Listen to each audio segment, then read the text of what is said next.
I want to make a video discussing my biggest failures and all the times I lost money in the stock market. It's so easy to talk about our successes in a bull market, but what happens when we make a mistake or when we don't do something right? Let's get right into it.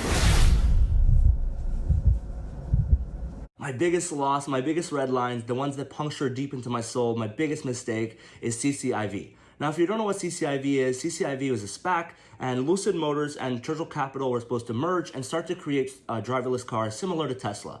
Unfortunately, I did not do my proper research on this stock, unlike all the other stocks I invest in. I didn't do any investigation into when they're going to start producing cars. I didn't really look into what exactly the company is about, and I didn't do my research. And because of that, when it kept going higher, I kept buying even up until the 58 mark.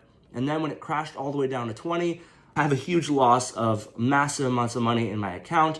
And luckily, my account is still in the positives, but that's only because of other lucky stocks and not because of this. My lesson from CCIV is definitely don't jump onto the next big thing without doing your research. Sometimes you'll do your research and you'll understand, you know what, there's a very good reason this is going up in price. It's a solid company, solid CEO, solid fundamentals, and you go, okay, you know what, I can buy that. But then sometimes you don't do your research and you just hear about something and you think, oh, that's gonna go to the moon. But if you don't do your research and you're going off of what other people are telling you, not only could you miss the proper price range, meaning it could already be priced in, and now you're buying at a massively overrated price, or it could even be that you're buying something that is just hype, and then when it goes down, you lose all of your money. So my lesson from CCIV and the massive loss that I got from it is don't jump into the hype. Do your research first, no matter how good it sounds, because losing money sucks.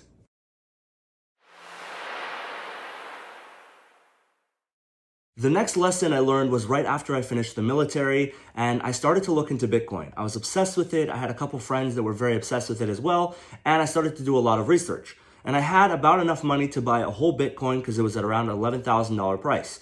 And I was going to do it, but instead I ended up talking myself out of it and putting the money into the Vanguard S&P 500. Now, I did buy Bitcoin and I bought quite a bit, and especially over time, I've bought more and more, so I do have quite a bit of money in Bitcoin. However, one of my biggest regrets is not listening to my instincts and buying that $11,000 Bitcoin, because that would mean that I would currently have around $70,000 worth of Bitcoin right now instead of a lot less. So definitely one of my biggest regrets is not buying that Bitcoin when my gut told me to buy it. I saw a lot of the signs from stock to flow ratio to other signs that Bitcoin was going to be going up because of halving, as well as other factors. And I definitely knew it. And I told family members to invest in it, and I told friends to invest in it. So I knew it was going up. And despite that gut instinct, I ended up buying a lot less Bitcoin than I should have. And of course, because of that, I didn't make the profits I could have made otherwise. So that lesson is, if you know from fundamental research and you have reason to believe that something is a good buy, don't panic and just think about it longer. Don't quickly buy something safe. Think about it a little bit longer and decide if you really do believe in something. And then if you do, go through with it and don't panic and be like, it's too risky. And that was my regret. I wish I had bought that Bitcoin.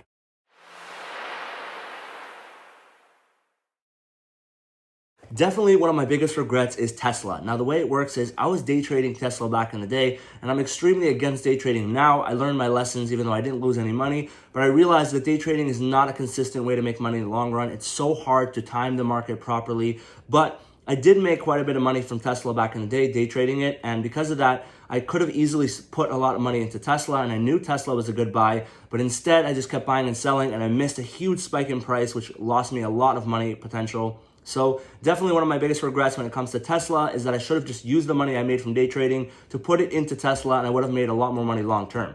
Now, I want to stress that day trading, I just got very lucky. It really was luck. It was nothing fundamental or skill. There's very little skill when it comes to day trading. It really is gambling. Even people who know exactly what they're doing tend to lose a lot of money in the process. So don't day trade.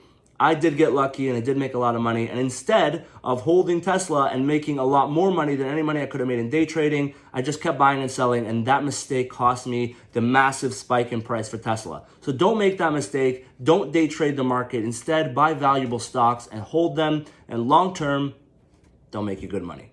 Thank you so much for watching this video. I really, really appreciate it. Every single minute you watch is just so amazing to me. I really appreciate it.